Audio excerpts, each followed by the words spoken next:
Buenas noches, bienvenidos al Instituto de Estudios Peruanos. Esta noche vamos a presentar el libro de Stéphanie Rousseau, Mujeres y Ciudadanía, las paradojas del neopopulismo en el Perú de los 90. Esta noche también tenemos la participación de Narda Enríquez y de Anaí Durán. Narda Enríquez, como saben, es docente del Departamento de Ciencias Sociales de la Universidad Católica y Anaí Durán es investigadora asociada del Instituto de Estudios Peruanos. Vamos a empezar con los comentarios primero de Anaí Durán, pero antes toca una presentación breve de la autora, Stéphanie Rousseau. Stéphanie Rousseau es profesora de Sociología en la Universidad Laval en Canadá. Ella obtuvo su PhD en Ciencia Política en la Universidad de McGill. Sus investigaciones se centran en la exploración de las intersecciones entre la ciudadanía, los movimientos sociales, el género y la etnicidad, tanto en el Perú como en Bolivia. Ella ha publicado artículos sobre estos temas en revistas como Latin American Research Review, Latin American Politics and Society, entre otros journals. Y bueno, ahora también voy a presentar a la primera comentarista, Anaí Durán. Anaí es licenciada en Sociología por la Universidad Nacional Mayor de San Marcos y magíster en Ciencias Sociales por Flaxo, México. Ella es profesora en la Universidad Antonio Ruiz de Montoya e investigadora asociada del IEP. Ha desarrollado investigaciones y consultorías en temas de movimientos sociales, conflictos, género y participación ciudadana.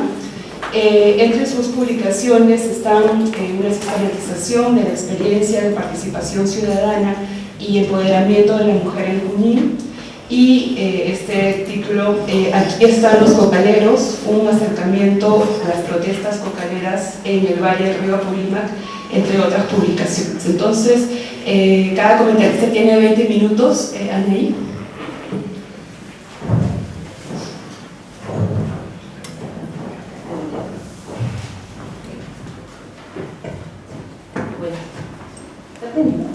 Bueno, muchas gracias por la invitación para comentar este libro.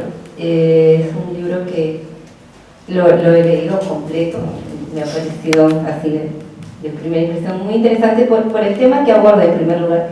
Creo que ahí hay un vacío que hacía falta llenar en lo que respecta principalmente a las mujeres en la década de los 90, ¿no? Había una situación pendiente ahí de análisis, sobre todo a partir de las elecciones del año pasado, en que Keiko Fujimori estuvo a punto de llegar al gobierno y nuevamente se puso en agenda temas como ciudadanía, como clientelismo, como cooptación de las mujeres de los sectores populares. El libro, para empezar a hacer una suerte de reseña, comentario, se propone dos cosas dentro de lo que yo entendí: analizar el proceso de construcción de ciudadanía de las mujeres peruanas en las 3 últimas décadas, con particular énfasis en el periodo de Fujimori, y en segundo lugar explicar este proceso a partir del concepto de neopopulismo, ¿no? A mí me parece, voy a empezar por el primer tema, por este proceso de construcción de ciudadanía, que me parece que es lo que logra mejor y además en este aspecto cubre un vacío muy importante. Y voy a terminar haciendo algunos apuntes sobre la discusión sobre populismo y neopopulismo, en la que sí tengo algunos comentarios divergentes con el enfoque, ¿no? Con el concepto en general. Sobre el primer tema y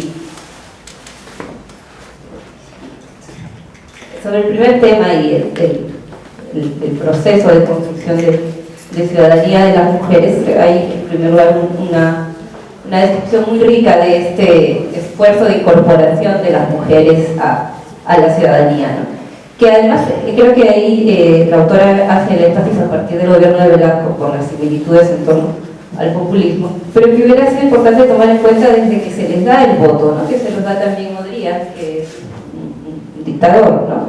Y hay cierta similitud también con el autoritarismo de Fujimori, con esta cosa clientelar, con esta apelación a las mujeres de las barriadas, ¿no? En un momento como la década de los 50, en que también había mucha movilización de parte de Rapla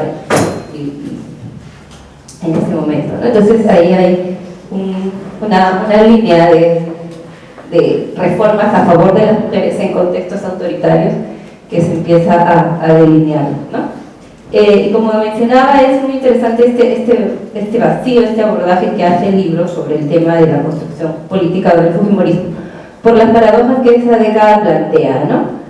Por un lado, reformas institucionales importantes, la creación del PROMUDE, las cuotas de género, y por el otro, esta suerte más bien de cooptación clientelar, este modelo patriarcal de trato con la mujer que se va reforzando, ¿no?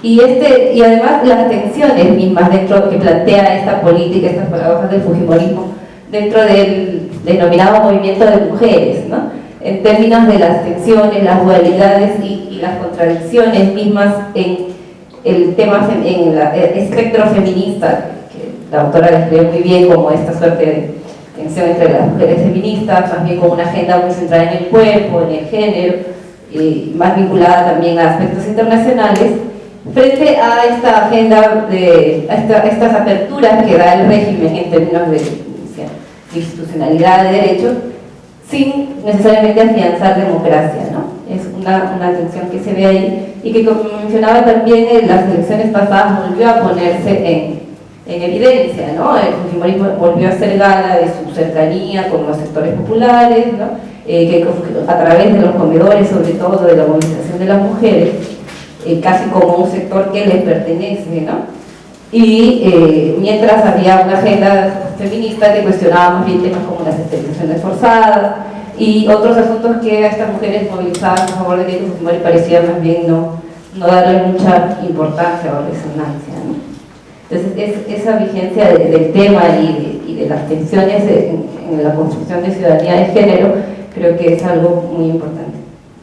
El primer capítulo para abordar el asunto justamente cubre este tema sobre el feminismo, ¿no? Y esta tensión entre movimiento y ONG, que además es algo que atraviesa un poco el feminismo en diferentes partes del mundo, con esta suerte de encuentros feministas entre las institucionalizadas y las no institucionalizadas, ¿no? Hay ahí un tema de cómo un movimiento social que empieza muy reivindicativo va también teniendo que institucionalizarse, siguiendo ciertas presiones de la cooperación, trazando sus agendas, etc., con miras a tener determinados derechos propios de sus plataformas, ¿no? En este capítulo no voy a hablar mucho, no es un tema que maneje más. Me parece mucho más interesante y cercano el tema de la organización en las variedades de Lima, ¿no? Y el punto en el cual el libro aborda justamente toda esta época de los 90, que también yo la viví muy de cerca, desde lo que fue la lucha contra el fujimorismo, ¿no? Desde la universidad en ese momento, y cómo veíamos también la relación frente a este sector de mujeres tan movilizadas por el fujimorismo, ¿no? Es un capítulo muy rico, como decía, ¿no? Hay pocas cosas escritas todavía sobre esta dinámica política de las mujeres en una etapa muy difícil, ¿no? Por lo que se venía de post-conflicto armado por un lado y por otro lado por este intento de reorganización de los espacios autónomos, ¿no? Es un momento también muy representativo en lo que significa este desfase entre las ONGs que habían trabajado en los sectores populares los 80 y que ahora en los 90 les cuesta reconstruir el vínculo con las mujeres que habían trabajado, ¿no? Y todo el tema de la central de comedores populares, ¿no? Creo que también ese es un proceso muy rico y muy poco analizado en términos más bien políticos, ¿no? Aquí hay todo un proceso de organización popular donde es interesante cómo la autonomía es resignificada por las mismas mujeres, ¿no? Y ya no solo es autonomía frente al Estado, sino también autonomía frente a las ONGs, ¿no? Y también una demanda por manejar recursos, por poner sus agendas, ¿no? Entonces hay ahí una ampliación de la ciudadanía que claro, la paradoja es que se da bajo la cobertura de este régimen autoritario que es el fujimorismo, pero que tiene efectos en algún nivel de empoderamiento, por usar el término, ¿no? Ahora, también el tema de cómo el fujimorismo va organizando este sector como su principal base de apoyo, ¿no? El rol que juega el PRONA es importante, ¿no? Y cómo va centralizando todo el apoyo alimentario, ¿no? Ahí me pareció también algunos temas que hubieran podido enriquecer el análisis. Por ejemplo, la disputa con los comités de vaso de leche, ¿no? Que casi no se menciona. Muchas veces eran las mismas mujeres las que compartían los liderazgos en comedores y vaso de leche, pero otras veces no. Y además, por el hecho de que el comité de vaso de leche sí surge directamente de una política implementada por la Municipalidad de Izquierda Unida, ¿no? Por el gobierno de Alfonso Barrantes, ¿no? Entonces estaba como muy claramente más vinculada a la izquierda, a los gobiernos locales además. Entonces hay como, me parece interesante esta relación entre comités de vaso de leche, o es que todos al final terminan siendo cooptados en la misma medida, ¿no? Después también hay otra, es que el mundo de me parece que ahí el texto abre un poquito la puerta, pero se queda ahí y te deja con ganas de saber más de esta dinámica del mundo popular, de las barriadas, como dice el libro, de los años 90, ¿no? O sea, ¿qué más había además del comedor, ¿no?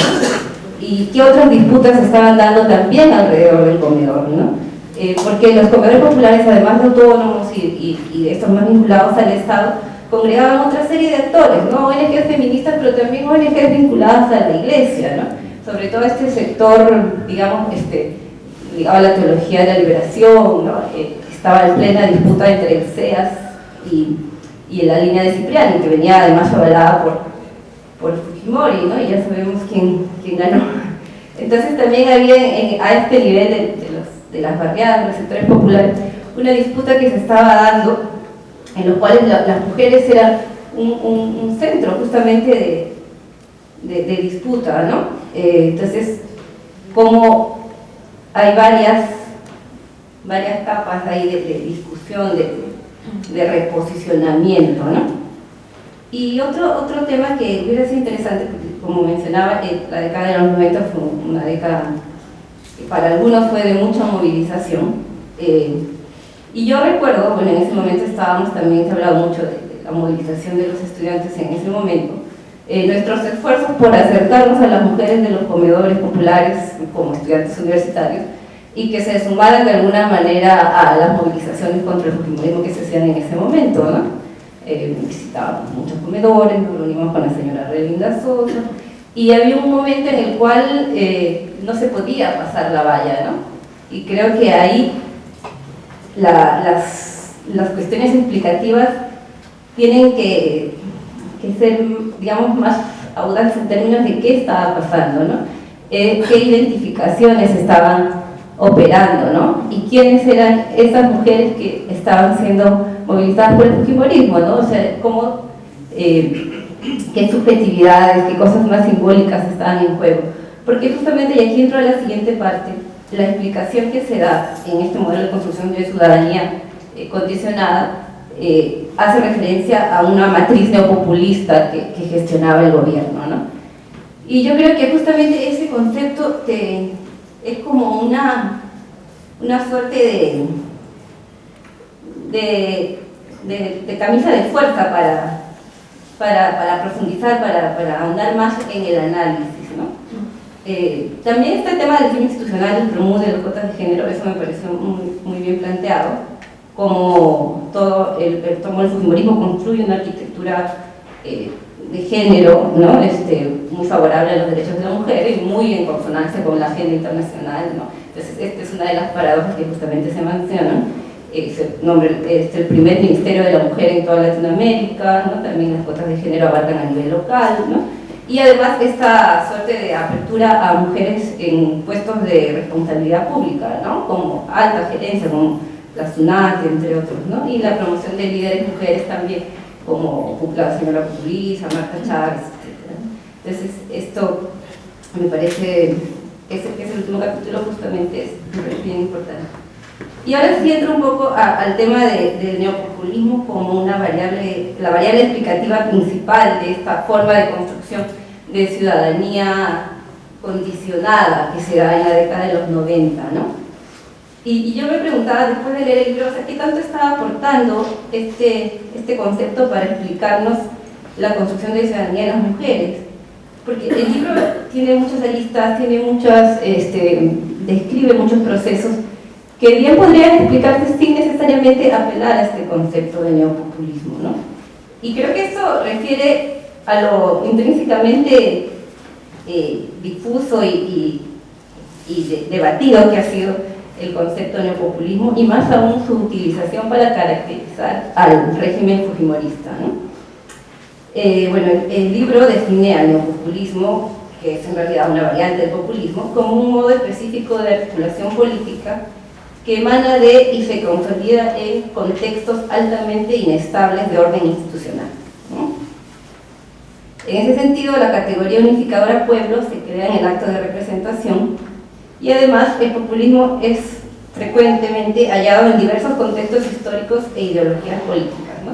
Y es un ciclo, es cíclico, ¿no? Un fenómeno cíclico desde la literatura que lo desarrolla en América Latina, ¿no? Entonces, populistas son el APRA, son Perón, y una serie de regímenes que encajan más o menos en esa descripción, ¿no?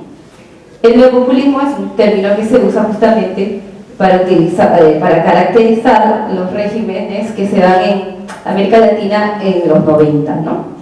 Ahí, o sea, el concepto populismo ya no está explicando, porque ya por las sociedades han cambiado, o sea, ya no se manifiestan de forma corporativa los intereses, y entonces el concepto se actualiza, ¿no?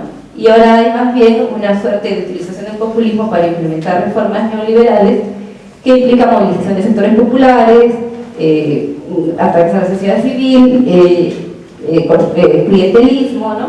Y otras cosas que podrían encontrarse en el Perú de Fujimori, ¿no?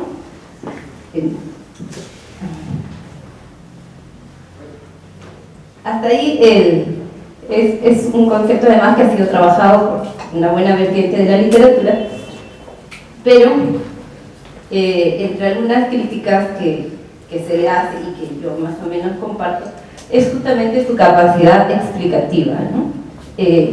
Por la tendencia a caer en la generalización de sus premisas, ¿no? Y abarcar un buen número de experiencias que tienen poco de sustantivo en común, ¿no?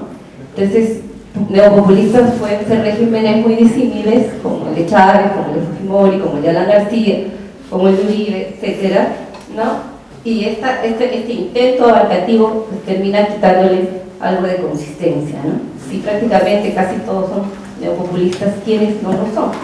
¿No? O sea, o quizá la valla de quienes no son neopopulistas está tan alta en términos de estándares de democracia formal que es difícil que sociedades como las latinoamericanas lleguen a alcanzarlos, ¿no? Entonces, por ahí creo que hay una beta de debate, ¿no?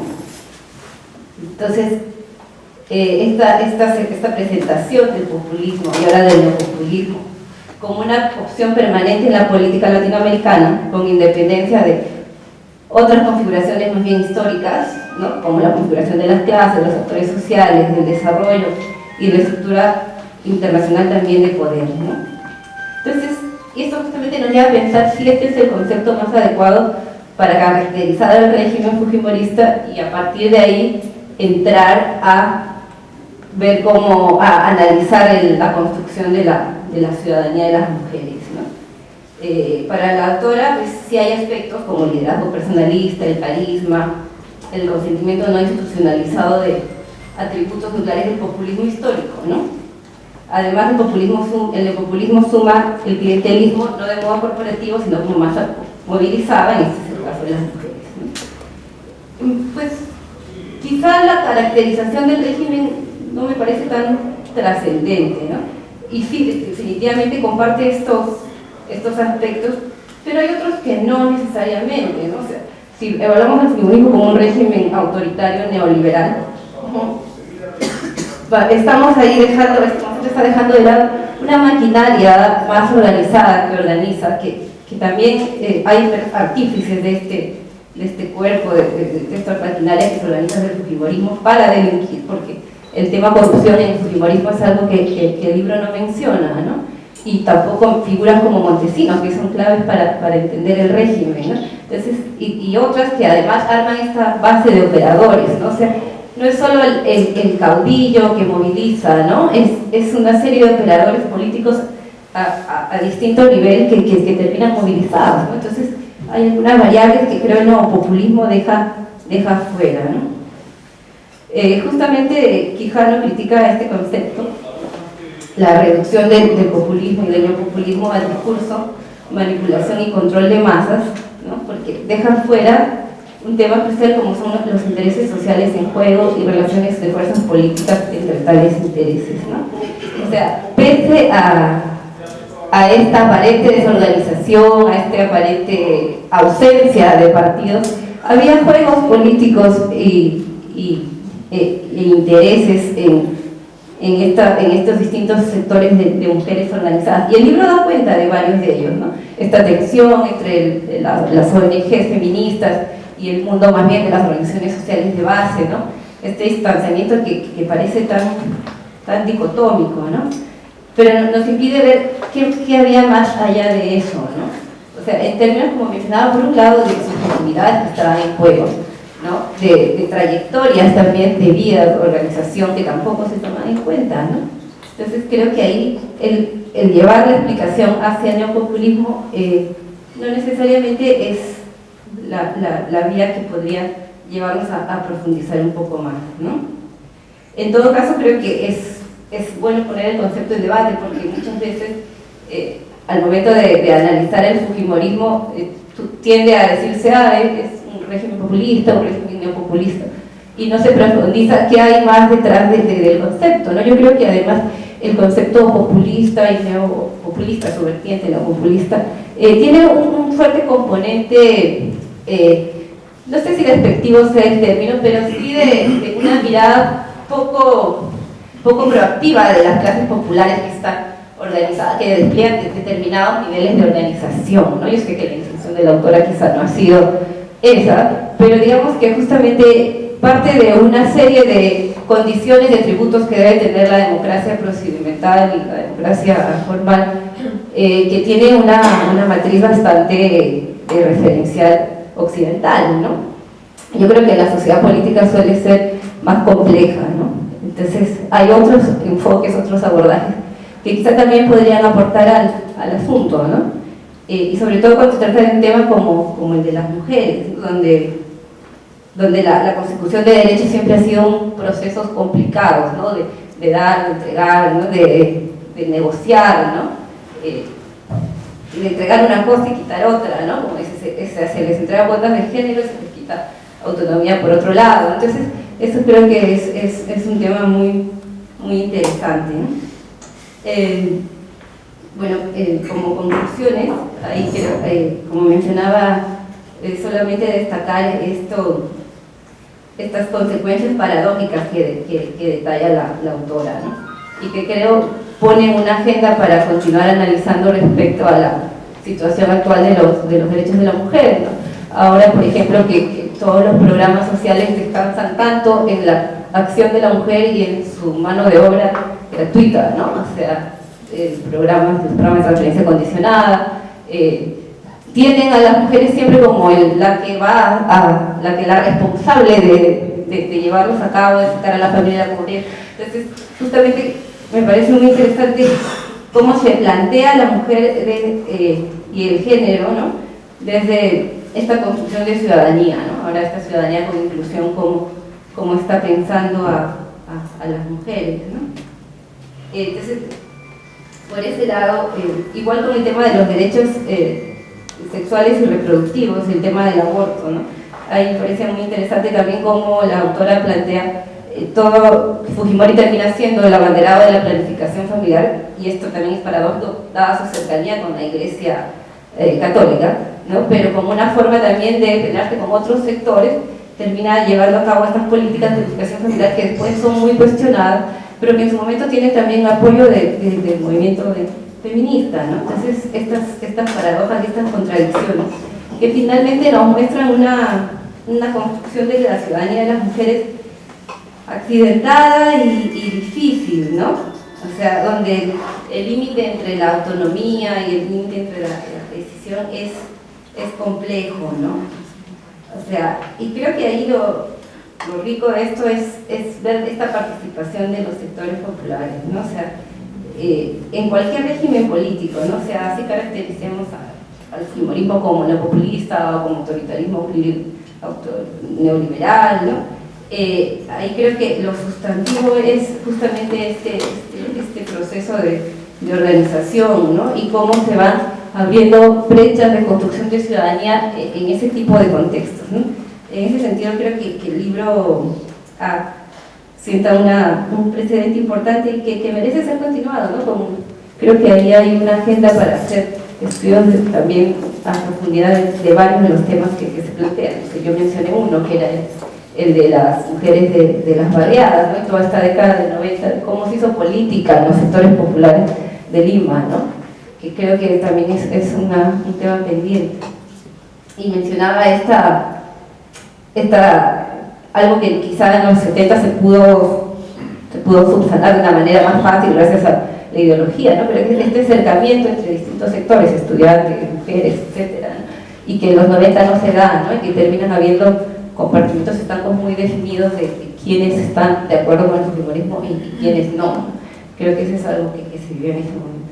Y del que me sentí también interpelada como autora, ¿no? de esos años. Entonces, por ese lado me parece también muy rico el libro para poder difundirlo y continuar la investigación en el tema. Muchas gracias, señora.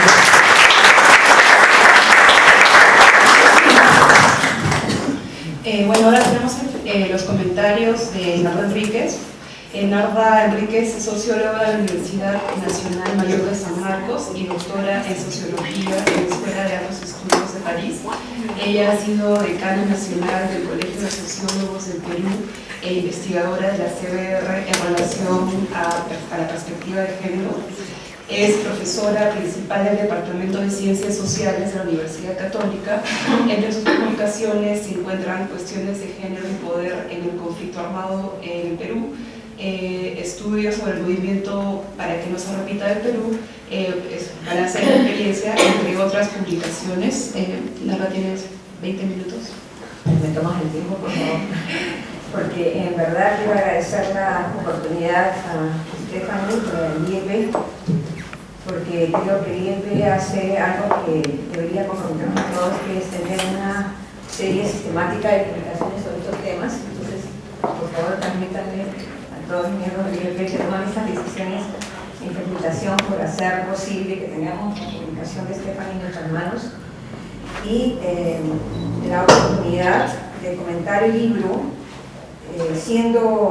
sintiéndome como tal vez ha dicho Anaí al final, parte y observadora de lo que pasa a lo largo de esta década, que es la década de los 90, pero también, gracias a Stephanie, poder tomar distancia de lo que hemos sido parte y poderla ver con los ojos no quiero decir del extranjero, porque sé que tú estás muy cerca del Perú, pero con esos ojos que analíticamente, cuando uno hace una investigación, tiene que hacerlo como para tomar distancia y poder mirar lo que ocurre.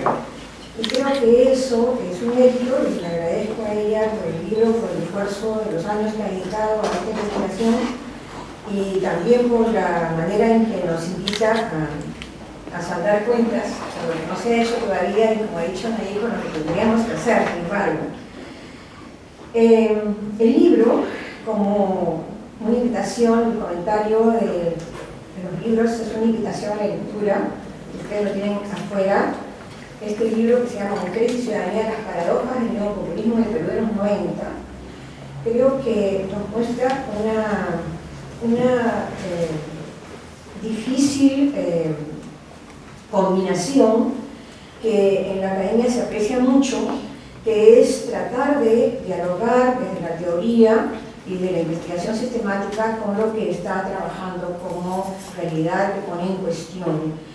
Y por eso también me alegra que, siendo que hay temas que pueden ser polémicos y discutibles, Stephanie nos permita conocer de qué manera sus referencias a la literatura de sociología política y de ciencia política le sirven para entrar a explorar líneas de interpretación sobre lo que ha ocurrido en la relación de estas mujeres. Y entonces ella se pregunta principalmente sobre la relación entre Estado-mujeres y se responde hipotéticamente que esta relación se expresa en el neopopulismo que acaba de explicar Anaí, pero también se pregunta qué significa el género en las políticas de los 90 y cómo se construye la ciudadanía. Y en estas tres preguntas que ella misma las enuncia al comienzo del libro, uno podría decir que hay una cierta opción, y que me parece que la opción de Stephanie es, al mirar esta relación con el Estado, va a privilegiar entonces los espacios institucionalizados en los cuales se da esta relación.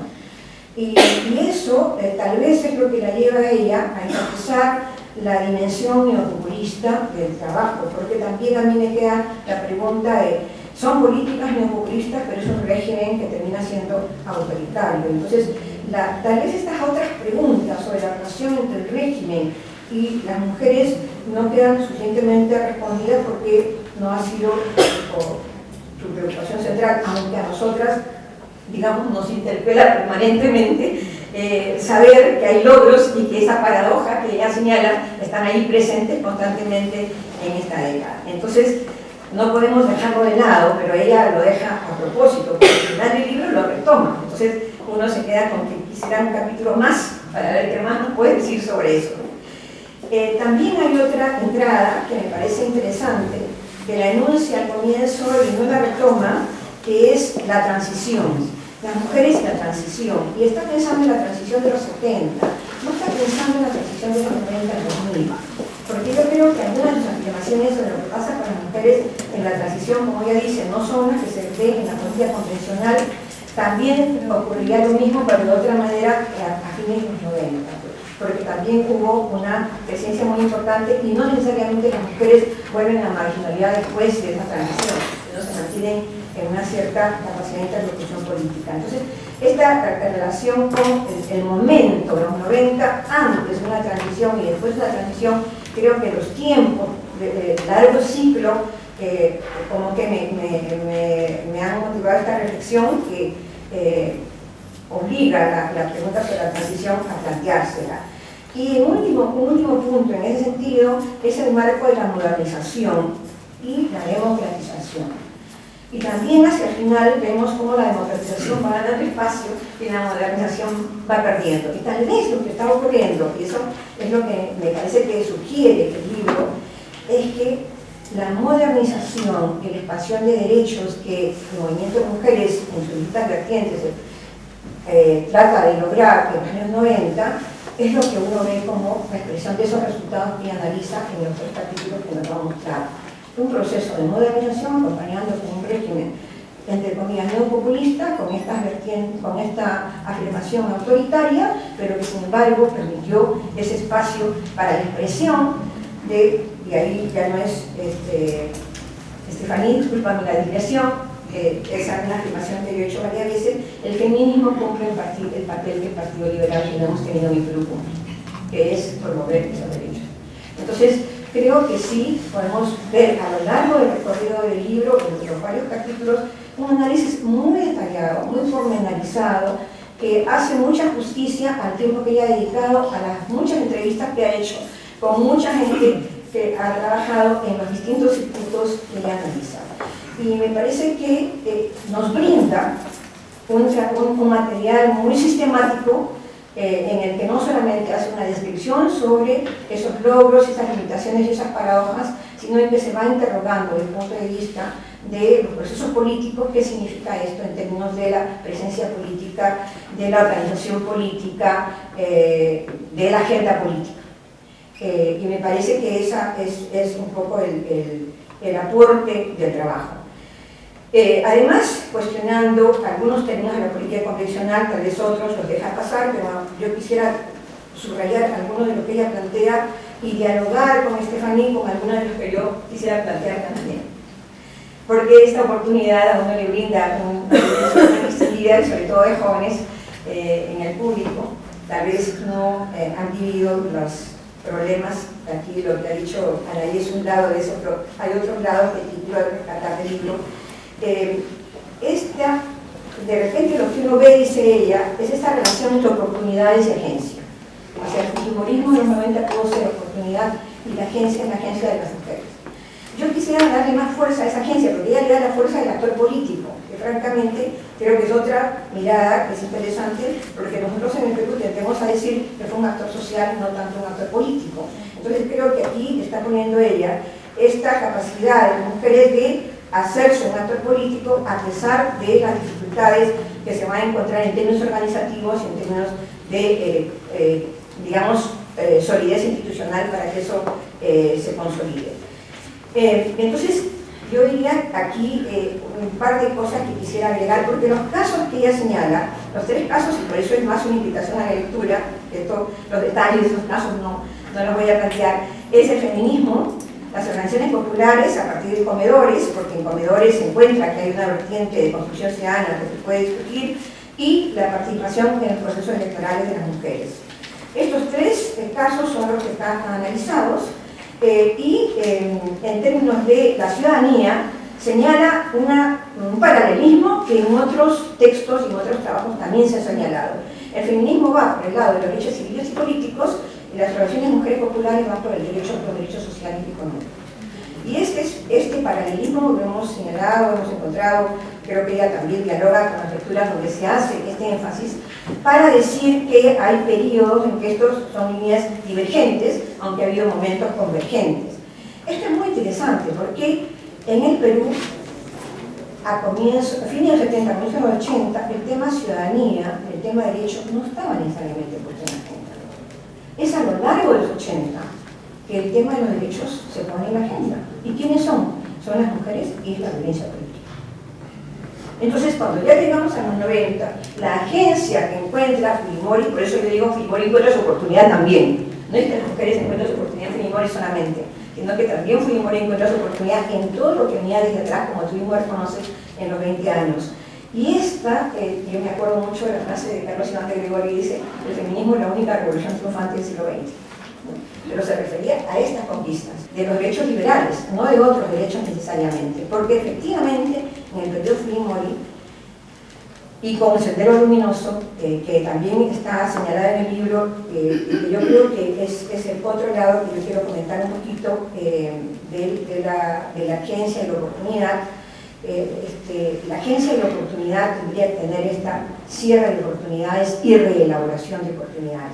Porque creo que Sendero actúa como un elemento de cierre de oportunidades. Y a pesar de eso hay reelaboración de oportunidades en esa década. Porque en Lima, que es el caso que se analiza, tanto el feminismo como mujeres populares, como el sector de la política, es principalmente urbana, y es principalmente de los circuitos de las ciudades, que son las que entre fines del 80 y comienzos de los 90 se sienten amenazadas por Sendero. Entonces, creo que ese es un asunto de élites y contraélites, que yo diría que es bien señalar que hay élites, Fujimori tiene su séquito de élites, y Sendero tiene su séquito de élites, y es todo este espectro de mujeres en la política que están allí dialogando. Entonces, digamos, citando lo exitoso del feminismo sería ese lado liberal, pero todo el otro lado pues está a contrapelo y efectivamente, como tú señalas bien en la conclusión, este sector es el que más pierde, ¿no? Ese sector que está en las organizaciones de mujeres es el que más pierde por las relaciones clientelares, por la debilidad de la organización al introducir las políticas que introduce Fujimori, pero creo que lo que inclusive en los últimos años uno puede ver es que sí hay una recomposición de capas de afirmación ciudadana en esos sectores que sí permiten entonces hoy hablar de este discurso ciudadano.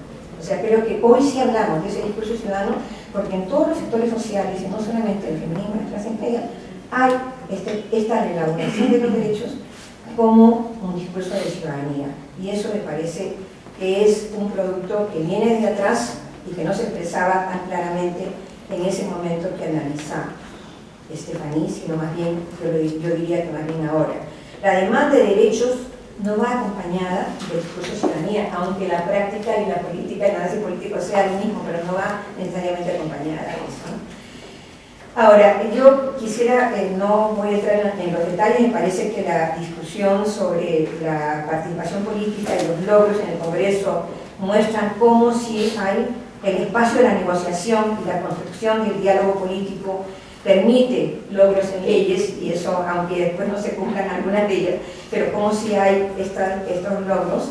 Y también creo que hay un lado que Estefaní recoge bien de algunos liderazgos como el de Beatriz Merino y de Lourdes Flores, que son parte de este proceso político, y yo extrañaría que en ese periodo también hay otros liderazgos que son la Coordinadora de Derechos Humanos, es principalmente femenina en todo ese periodo, ¿no?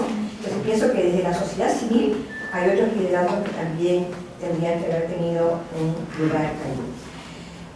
Para terminar, porque me parece que las conclusiones que Estefaní nos ofrece, uno puede suscribirlas respecto de la relación que hay y respecto de los problemas, porque no nos hemos detenido en los problemas al interior del feminismo, en los problemas al interior de las organizaciones de mujeres en el mundo popular y en los problemas que hay al interior de los partidos. No nos hemos detenido en eso, pero me parece que es bastante minucioso y bastante representativo de lo que ocurre, de manera que nos ofrece una cierta historia política problematizada, no nos da solamente un recuento, sino que nos permite hacer algún tipo de revisión de la historia política reciente.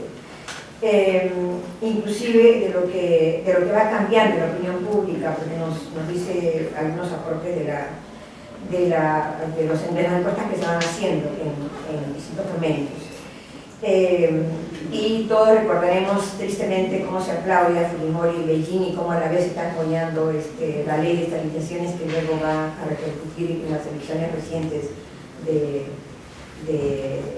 hemos tenido el año pasado en el caso de Fujimori. Yo,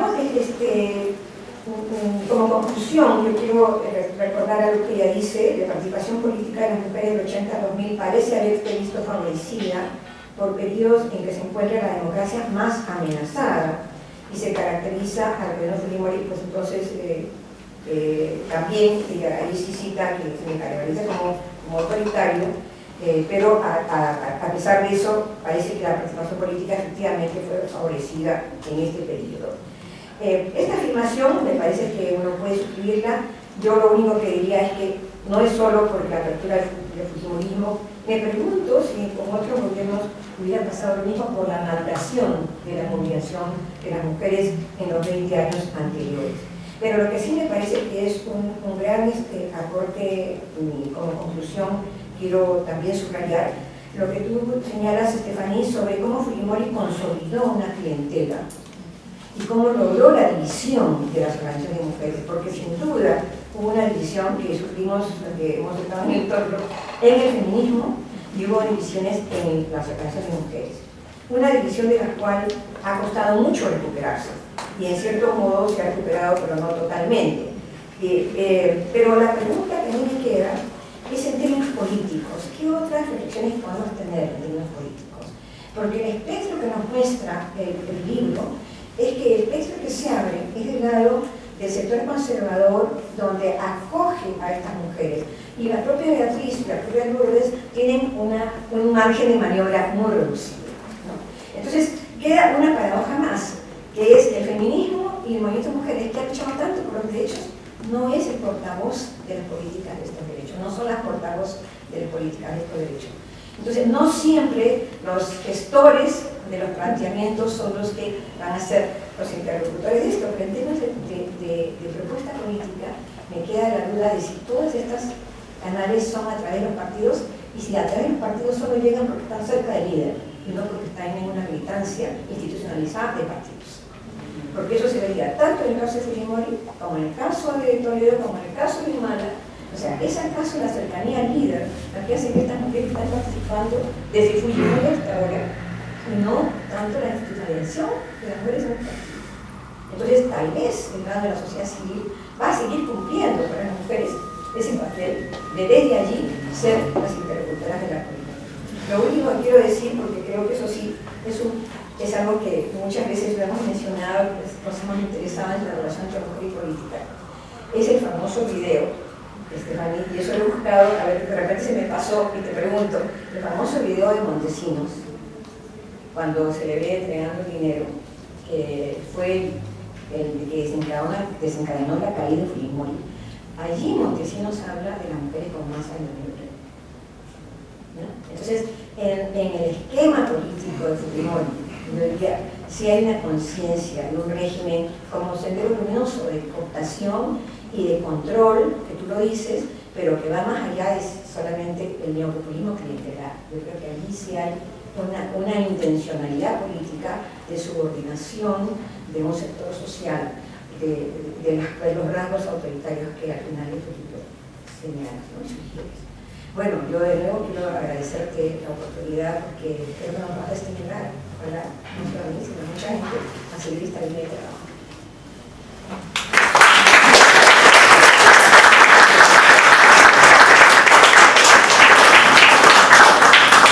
Bueno, muchas gracias, Norma. Ahora tenemos los comentarios de Estefanía.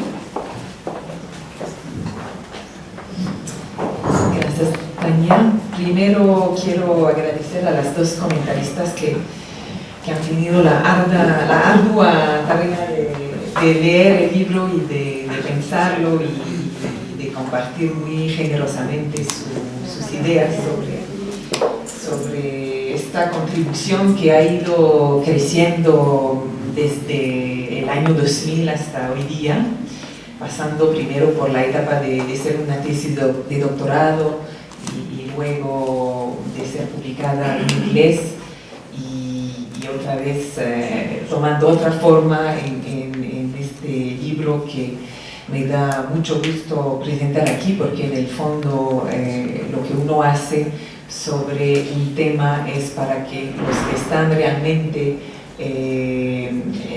involucrados o sujetos del tema de investigación puedan tener acceso a las ideas, a los debates y puedan reaccionar y darle un peso más real o analizar la pertinencia del trabajo en términos no solamente de los estándares académicos formales, sino de la resonancia propia en la misma sociedad donde se dan los hechos que yo traté de analizar.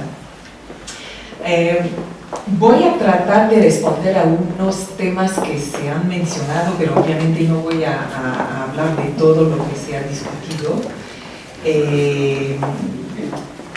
Los comentarios, como han visto, son muy ricos, muy diversos y van por distintos caminos. Me ha interesado, en el fondo no estoy sorprendida de que el tema del neopopulismo no ha parecido tan importante o tan relevante en la opinión de las comentaristas, porque yo venía con la impresión o más bien el conocimiento de que en el Perú no se ha analizado al régimen de Fujimori bajo el concepto de neopopulismo, de populismo, y más bien creo que los sociólogos peruanos han tratado de presentar una visión del populismo que se basaba en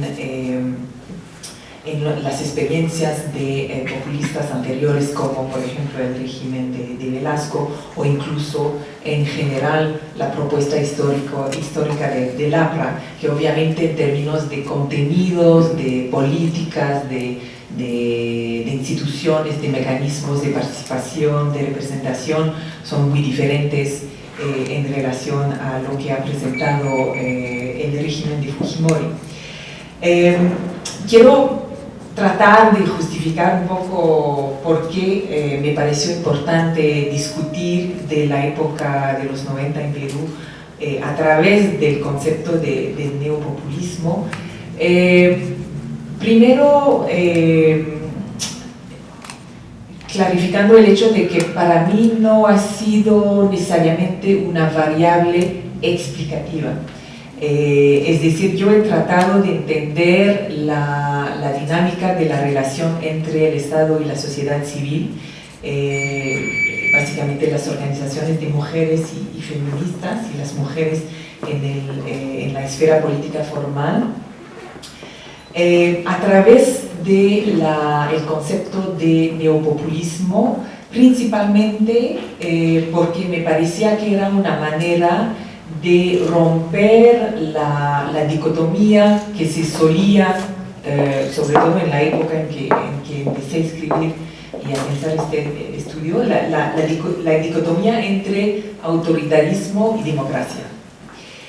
Me parecía que las discusiones se centraban en tratar de establecer criterios que permitan descalificar básicamente a un régimen político en particular, siendo autoritario o siendo democrático, y que esto en el caso del régimen de Fujimori como de otros regímenes, sino de la mayoría de los regímenes que conocemos, que no es necesariamente una manera de entender lo que está realmente pasando y la experiencia que la gente, los diferentes actores colectivos están teniendo en relación a un Estado, a unos líderes que tienen carne y hueso y que en el fondo están presentando un conjunto de posibilidades y un conjunto de obstáculos y de prácticas represivas que son bien difíciles de ubicar dentro de una dicotomía tan fuerte como la de democracia versus autoritarismo. Es decir, yo creo que el concepto de neopopulismo nos permite entender un estilo de liderazgo, un tipo de discurso político, un tipo de posicionamiento de un líder político que obviamente tiene todo un aparato, y entonces el comentario de Anaí era muy pertinente sobre el hecho de que quizás en el libro no indagué suficientemente en toda la maquinaria de Montesinos y todo lo demás. Pero básicamente es un estilo de liderazgo que contrapone las instituciones democráticas formalmente establecidas a la política o a los intereses del pueblo. Y me parece que eso ha sido una característica central del régimen de Fujimori, por lo menos en los primeros 5 años, hasta el 95, hasta la tercera elección. Pero más adelante, también durante la época post-95, cuando justamente Fujimori se negaba a reconocer todos los abusos y violaciones de las mismas reglas institucionales del régimen democrático formal. Entonces me parece que es importante el concepto de neopopulismo justamente para no entrar a despreciar el comportamiento político del pueblo, porque eso justamente era algo que me parecía importante rescatar, que los que apoyaban a Fujimori no eran necesariamente antidemocráticos, por más que eso pueda parecer difícil de entender desde una postura específica en términos de trayectoria liberal o de trayectoria de la izquierda. Lo que más bien quise mostrar es el conjunto de presiones y de obstáculos y de limitaciones reales con los cuales se encontraban las organizaciones de mujeres y con las cuales ellas han tenido que lidiar para básicamente encontrar formas de beneficiarse lo más posible de los pocos espacios que había y tratar de mantenerse al margen de las prácticas que podían ser más problemáticas o incluso represivas en contra de su accionar. Me interesa mucho el comentario de Anaí sobre este aspecto de mi libro que efectivamente estoy bastante contenta con este aspecto, que es el hecho de haber analizado el papel de las organizaciones de los comedores como actoras políticas. Yo creo que efectivamente hay toda una agenda de investigación en adelante en términos de entender organizaciones que percibimos muy frecuentemente como siendo actoras que simplemente, entre comillas, contribuyen a la reproducción social de la población peruana entonces más bien entenderlas como actoras que tienen un papel fundamental no solo en la vida cotidiana en términos de la capacidad de comer, de vestirse, etcétera, sino como actoras que también plantean asuntos fundamentales para la crítica política y para la agencia política a distintos niveles, locales, regionales, nacionales, etc. Sobre el tema de la transición que mencionó Narda, quisiera explicar que también el libro trata de ubicarse dentro de una literatura que tiene más o menos 25 años, que ha tratado de estudiar el papel o la contribución de las organizaciones de mujeres en el proceso de democratización desde los años 70, básicamente en América Latina. Y se ha producido un montón, o bueno, no tantos, pero varios libros y artículos sobre el papel de las mujeres organizadas en las transiciones de los años 70 y 80 en distintos países. Entonces, una parte del libro es una discusión que quizás ahora no tiene el mismo sentido o la misma connotación que podía tener hace unos 10 años, pero que trata de mostrar las particularidades del caso peruano, el caso peruano siendo uno donde justamente el régimen militar de los 70 era bastante distinto en comparación en términos de sus políticas, de sus prácticas, sus formas de crear relaciones con los sectores populares, los gremios, los sindicatos, etc. Era bastante distinto en comparación con los regímenes de otros países de América del Sur. Y por lo tanto eso ha tenido un efecto importante sobre la propia dinámica del movimiento de mujeres, que está asociada a la trayectoria de la izquierda en general, y sobre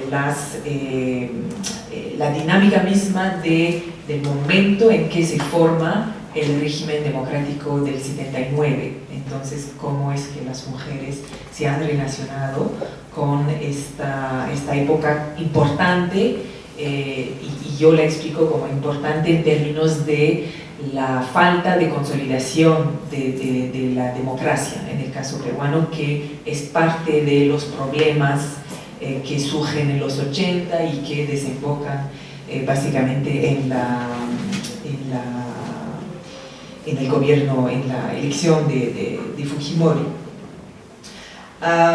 Entonces, por eso, efectivamente, no hablo, o sea, cuando hablo de la transición, es la transición de los 70, y además el libro termina justo cuando empieza la otra transición, la más recién, que es una transición además particular en el sentido comparativo, porque es una transición desde un régimen que tenía por lo menos algunas características de un régimen ya democrático. Entonces, por lo tanto, tiene ciertas particularidades. Otro comentario que quería hacer, o respuesta más bien, sobre el tema, por ejemplo, de que algunos actores importantes de los 90, como la coordinadora de derechos humanos, no está presente en mi discusión. Efectivamente, esta coordinadora estuvo liderada y ahí trabajaron un gran número de mujeres que han tenido obviamente un papel muy importante en los 80, pero también en los 90 de manera muy visible, además en los últimos años también del régimen de Fujimori, pero eso ha sido parte de las las difíciles elecciones que he tenido que hacer durante el proceso de estudio, y básicamente he optado por seguir el patrón de estudio del movimiento de mujeres peruano que habían trazado ya algunas analistas peruanas, y en el cual el movimiento de derechos humanos no aparecía por tener ciertas características que lo han hecho un actor menos identificado con, de forma central con la cuestión de los derechos de la mujer, y eso obviamente es un tema de debate que podemos discutir.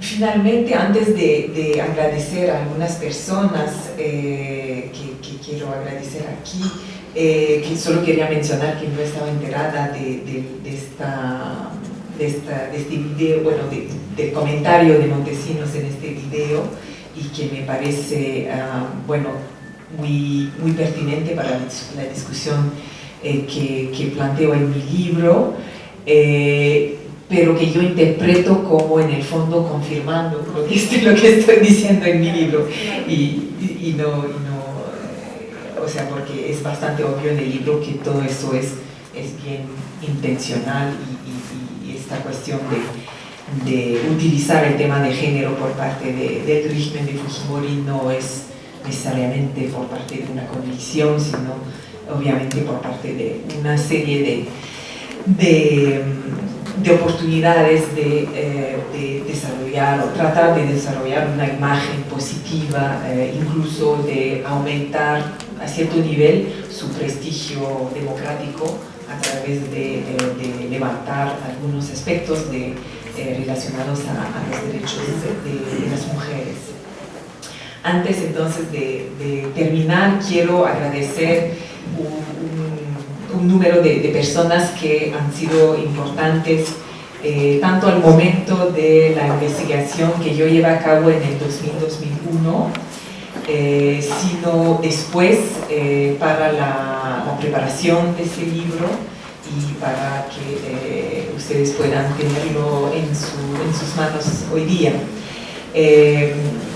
Quiero agradecer dentro del IEP en particular, porque todo el IEP ha sido un ambiente muy agradable, muy alentador y con mucho apoyo por todos esos años. Quiero agradecer a Cecilia Blondet, que fue la que me invitó a pasar unos meses en el IEP en 2001. Quiero agradecer también a Martín Tanaka, a Mariana Eguren, a Ramón Pajuelo, Odín del Pozo, Ricardo Cuencas, Raúl Hernández y Fátima Barbero, que han estado muy activos últimamente para preparar este evento de presentación. También quiero agradecer a Roma de la Cadena por la traducción. Yo sé que ha sido un poco difícil, siempre es muy difícil, y hemos estado comunicándonos para los últimos detalles de la traducción. Quiero agradecer a Palgrave Macmillan, que es la editorial estadounidense que aceptó ceder los derechos para que se publique en castellano. Quiero agradecer a todos los amigos y colegas presentes aquí y otros que no han podido estar presentes, pero que agradezco en el libro. Todas las lideresas, activistas, políticas y académicas que me brindaron entrevistas, entre las cuales estuvo Narda Enríquez, y que me facilitaron el acceso a sus organizaciones y a los datos que estoy usando en el estudio.